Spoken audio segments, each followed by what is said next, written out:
ನಮಸ್ಕಾರ ಸ್ನೇಹಿತರೆ, ಉಡುಪಿ ಪಾಕಶಾಲೆಗೆ ಸ್ವಾಗತ. ಇವತ್ತು ನಾನೊಂದು ಮನೆಮದ್ದನ್ನು ಹೇಳಿಕೊಡ್ತೇನೆ, ಮಾಡಿ ಸಹ ತೋರಿಸ್ತೇನೆ. ಇದು ಈಗಿನ ವಾತಾವರಣಕ್ಕೆ ಒಂದು ಬೇಕಾದ ಕಷಾಯ ಅಥವಾ ಸೂಪ್ ಅಂತಲೂ ಹೇಳ್ಬೋದು. ಈ ಕಷಾಯ ಅಥವಾ ಈ ಸೂಪನ್ನು ಕುಡಿದಾಗ ನಮ್ಮ ದೇಹದಲ್ಲಿ ರೋಗ ನಿರೋಧಕ ಶಕ್ತಿಯನ್ನು ಜಾಸ್ತಿ ಮಾಡುವಂತ ಎಲ್ಲ ಪದಾರ್ಥಗಳನ್ನು ನಾನು ಈ ಕಷಾಯದಲ್ಲಿ ಉಪಯೋಗಿಸ್ತಾ ಇದ್ದೇನೆ. ಈಗಿನ ವಾತಾವರಣ ಥಂಡಿ ವಾತಾವರಣ, ಮಳೆಗಾಲ ಆದದ್ರಿಂದ ಎಲ್ಲರಿಗೂ ಒಂದಲ್ಲ ಒಂದು ಶೀತ ಬಾಧೆ ಅಂತ ತೊಂದರೆಗಳಿರ್ತದೆ. ಇದು ಕೆಮ್ಮು ಅಥವಾ ಶೀತ ಬಾಧೆಯಿಂದ ಅಥವಾ ಮೈಕೈ ನೋವು, ಜ್ವರ, ಇಂತಹ ಗಂಟಲಲ್ಲಿ ಕಫ, ಇಂಥದ್ದು ಏನೇ ತೊಂದರೆ ಇದ್ರೂ ಈ ಕಷಾಯ ಮಾಡಿ 3 ಹೊತ್ತು ಕುಡಿಬೇಕು ಸ್ನೇಹಿತರೆ. ನಿಮಗೆ ಹೇಗಾಗ್ತದಂತ ಹೇಳಿ ಅದು ನೀವು ಮಾಡಿ ಕುಡಿದಾಗಲೇ ನಿಮಗೆ ಅದು ಅನುಭವಕ್ಕೆ ಬರ್ತದೆ. ಅಂತೂ ಈಗ ಹೇಳ್ತಾರೆ ಕೊರೋನಾ ಅಂತದಂತ ಹೇಳ್ತಾರೆ, ಅದು ಗಂಟಲ ಕಫದಿಂದ ಅಂತ ಹೇಳ್ತಾರೆ. ಆದರೆ ಅದು ನಾನು ಹೇಳೋದು ನಾನೀಗ ಕಫ ಅಂತದಕ್ಕೆ ನಮ್ಮ ದೇಹದಲ್ಲಿ ಏನಾದರೂ ತೊಂದರೆ ಇದ್ರೆ ವಾರಕ್ಕೆ 2 ಸಾರಿ ನೀವು ಈ ಕಷಾಯ ಮಾಡಿ ಕುಡಿದ್ರೆ ಅಂಥದ್ದು ಆ ಗಂಟಲಲ್ಲಿ ಕಫ ಅಂತ ತೊಂದರೆಯಿಂದ ನೀವು ಹೊರಗೆ ಬರ್ತೀರಿ ಸ್ನೇಹಿತರೆ. ಅದಕ್ಕೋಸ್ಕರ ಎಲ್ಲರೂ ಶುಚಿಯಾಗಿ ಇರುವಂತ ಈ ಕಷಾಯನ್ನು ಮಾಡಿ ಕುಡಿಯಿರಿ ಅಂತ ಹೇಳ್ತಾ, ಈಗ ಅದನ್ನು ಹೇಗೆ ಮಾಡೋದಂತ ನಾನು ಮಾಡಿ ತೋರಿಸ್ತೇನೆ. ಬನ್ನಿ ಸ್ನೇಹಿತರೆ ನಮ್ಮ ಕಿಚನ್ಗೆ. ನೋಡಿ ಸ್ನೇಹಿತರೆ, ಕಷಾಯಕ್ಕೆ ಬೇಕಾಗುವಂತಹ ಪದಾರ್ಥಗಳು ಇದೆಲ್ಲರ ಮನೆಯಲ್ಲಿ, ಅಡಿಗೆ ಮನೆಯಲ್ಲಿ ಇರುವಂತದ್ದೇ ಪದಾರ್ಥಗಳು. ನೋಡಿ, ಮೊದಲಿಗೆ ಹಸಿ ಶುಂಠಿಯನ್ನು 1 ತುಂಡು ತಗೊಂಡಿದ್ದೇನೆ. 1 ಚಮಚ ಒಣ ಶುಂಠಿಯ ಪೌಡರ್ ಅಂತ ತಗೊಂಡಿದ್ದೇನೆ. 10 ರಿಂದ 15 ಬೆಳ್ಳುಳ್ಳಿ ಹೆಸರು ತಗೊಂಡಿದ್ದೇನೆ. 1 ಚಮಚ ಸಣ್ಣ ಚಮಚದಲ್ಲಿ ಅರಿಶಿನ ತಗೊಂಡಿದ್ದೇನೆ. ಅರ್ಧ ಚಮಚ ಓಮ ತಗೊಂಡಿದ್ದೇನೆ. 1 ಚಮಚ ಕಾಳುಮೆಣಸು, 2 ಏಲಕ್ಕಿ ಪರಿಮಳಕ್ಕೆ, 4 ಲವಂಗ ತಗೊಂಡಿದ್ದೇನೆ. ಸ್ವಲ್ಪ ಕರಿಬೇವಿನ ಸೊಪ್ಪು, ಸ್ವಲ್ಪ ಬ್ಲ್ಯಾಕ್ ಉಪ್ಪು ತಗೊಂಡಿದ್ದೇನೆ, ಸ್ವಲ್ಪ ರುಚಿಗೆ ತಕ್ಕ ಬೆಲ್ಲ. ಇಷ್ಟು ಸಾಮಾನು ಈ ಕಷಾಯ ಮಾಡಲಿಕ್ಕೆ ಬೇಕಾಗುವಂಥದ್ದು.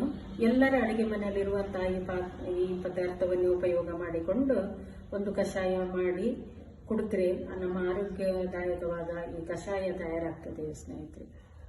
ನೋಡಿ ಸ್ನೇಹಿತರೆ, ಕಾಳುಮೆಣಸನ್ನು ಮಿಕ್ಸಿಗೆ ಹಾಕ್ತಾ ಇದ್ದೇನೆ. ಈಗ ಒಣಶುಂಠಿ ಪೌಡ್ರನ್ನು ಸಹ ಹಾಕೊಳ್ತಾ ಇದ್ದೇನೆ. ಹಸಿ ಶುಂಠಿಯನ್ನು ಹಾಕ್ತಾ ಇದ್ದೇನೆ. ಎಲ್ಲ ಪದಾರ್ಥವನ್ನು ಹಾಕೊಳ್ತಾ ಇದ್ದೇನೆ.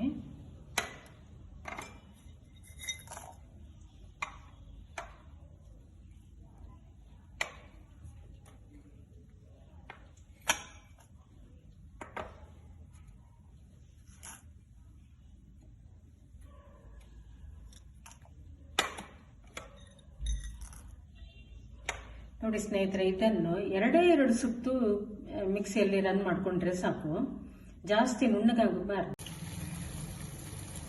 ನೋಡಿ ಸ್ನೇಹಿತರೆ, ನಾನೀಗ ಒಲೆಯ ಮೇಲೆ ಒಂದು ಪಾತ್ರೆಯಲ್ಲಿ 5 ಜನರಿಗಾಗುವಷ್ಟು ಒಂದು 6 ಲೋಟದಷ್ಟು ಸಣ್ಣ ಲೋಟ, ಮೀಡಿಯಂ ಸೈಜ್ ಲೋಟದಲ್ಲಿ ನೀರು ತಕೊಂಡು ಕುದಿಲಿಕ್ಕೆ ಇಟ್ಟಿದ್ದೇನೆ. ನೀರು ಕುದೀತಾ ಇದೆ. ಈಗ ನಾನು ಎಲ್ಲ ಸಾಮಾನು ಹಾಕೊಂಡು ಈಗ ಒಂದು 2 ಸುತ್ತು ರುಬ್ಬಿಕೊಂಡಂತ ಈ ಪದಾರ್ಥವನ್ನು ಇದಕ್ಕೆ ಹಾಕ್ತಾ ಇದ್ದೇನೆ.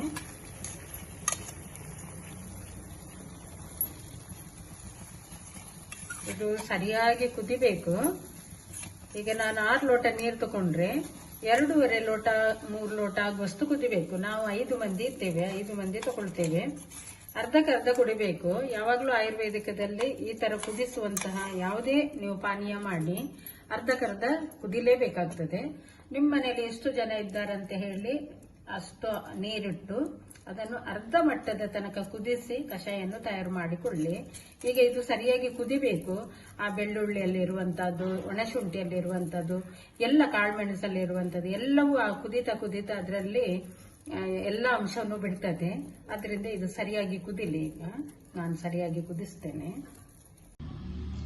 ನೋಡಿ ಸ್ನೇಹಿತರೆ, ಕಷಾಯ ಅಂದ್ರೆ ಸೂಪ್ ರೆಡಿಯಾಗಿದೆ. ನೋಡಿ ಎಷ್ಟು ಚೆನ್ನಾಗಿ ಕಾಣ್ತಾ ಉಂಟು. ನೋಡಿ ಈ ರೀತಿ ಇಷ್ಟು ಕುದಿಸ್ಕೊಳ್ಬೇಕು. ಕುದಿಸಿದಾಗ ಇಷ್ಟು ಕಲರ್ ಬರ್ತದೆ. ಇದನ್ನು